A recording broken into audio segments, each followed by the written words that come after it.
It's Patrick Hutzel from intensivecarehotline.com with another quick tip for families in intensive care. So today's tip is a question from Aaron, who says, "Hi Patrick, my dad had a sudden cardiac arrest at an airport. Bystanders rushed to perform CPR within 2 to 3 minutes. My mum said the paramedics got there and performed CPR for a little over 20 minutes before my dad was going to hospital. He coded again in the ambulance. He has been sedated with a breathing tube for 3 days now and had an original CAT scan and said there was no severe damage. But the EEG came back as showing not a lot of activity. He's going to have an MRI today. The doctors don't seem very optimistic about him. Please help." Aaron, I'm very sorry to hear about your dad's situation. 3 days in ICU is not a long time. That's the first thing. If the EEG came back as showing not a lot of activity, that might be due to him having brain damage. It might also be due to him being heavily sedated and on opiates, right? If the CT scan didn't show any damage, that's good, but obviously the MRI scan will be more conclusive. There's no question about that. But the other question that you need to ask, was he in cooling therapy, for example, in the last few days? If he was in cooling therapy, he might have been paralyzed, right? Like chemically paralyzed with paralyzing agents so that he can't move, right? How much sedation was he on while he was paralyzed? Potentially, if he was in cooling therapy, most patients after cardiac arrest are in cooling therapy, right? And it's going to be a waiting game in terms of what the MRI shows. It's going to be a waiting game also for you to think about what you would like for your dad. Do you want him to come out of this? Do you not want him to come out of this? Will he have any quality of life? If his quality of life is potentially being poor, what does that mean for you and your family? Would you accept that? Would he accept that? So, there are a lot of questions that need to be answered, and they can only be answered over time in terms of, will your dad wake up? Can he improve?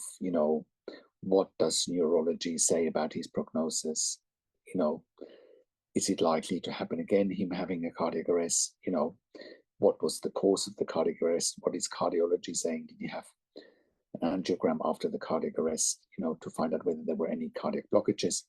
So there's a number of things that need to be answered. Is he stable at the moment? Is he on inotropes? Is he on vasopressors? Is he on vasodilators? Is he in an irregular heart rhythm at the moment, which can happen after a cardiac arrest? For example, is he in AF or AFib? Those are all questions that need to be answered before you're jumping to any conclusions here. You've got to give it some time. Here is what's important to know.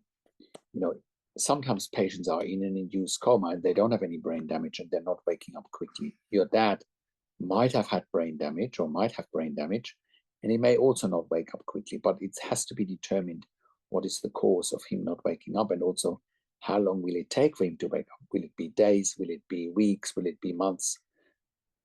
Can he ever wake up? But to jump to conclusions after 3 days is way too early. Now, if the intensive care team is negative and pessimistic, you got to a degree, you got to brush that off, because once again, 3 days in ICU is not a long time. That's number one. And number two, you have to see what comes in the next few days, and potentially in the next few weeks. You need to make decisions today that you don't regret in 12 months' time. For example, if you let your dad pass away today because you agree to potentially let them stop life support, right? You will probably regret that in 12 months' time, and you never find out the what-if questions. What if you had continued with supporting him, right? The other thing that you have to keep in mind is that a lot of patients after cardiac arrest that don't wake up as quickly as intensive care teams want them to wake up is that they present the worst case scenario for an intensive care team. So what do I mean by that? The worst case scenario, from my experience after having worked in intensive care for nearly 25 years in 3 different countries, where I also worked as a nurse manager for over 5 years. And I've been consulting and advocating for families in intensive care all around the world since 2013 here at intensivecare.hotline.com. Is the biggest challenge for intensive care teams is that they're going to look after a patient with an uncertain outcome indefinitely. And your dad might present that scenario to them. Nobody knows at the moment. But to throw in the towel would be way too early. And, the doctors can't just withdraw treatment without your consent. So, make sure that you understand that end of life care decision making does not happen in a vacuum, right? It happens around laws and policies and procedures. So it does not happen in a vacuum. So keep that in mind and make sure that you inform yourself about your rights, so that you don't need to rush into a decision here, and you don't need to rush into a decision. Give it time to see how your dad shows up in the next few days and potentially in the next few weeks. There's no rush in ending someone's life. That's always the question you need to ask. What's the hurry in potentially ending someone's life? There is no rush. So that is my quick tip for today, because we get so many questions from families in intensive care. That's why we created a membership for families of critically ill patients in intensive care at intensivecare.hotline.com. And you can become a member if you go to intensivecare.hotline.com and you click on the membership link. Or you go to intensivecaresupport.org directly. In the membership, you have access to me and my team 24 hours a day in the membership area and via email. And we answer all questions intensive care related, making sure you make informed decisions. You have peace of mind, control, power, and influence.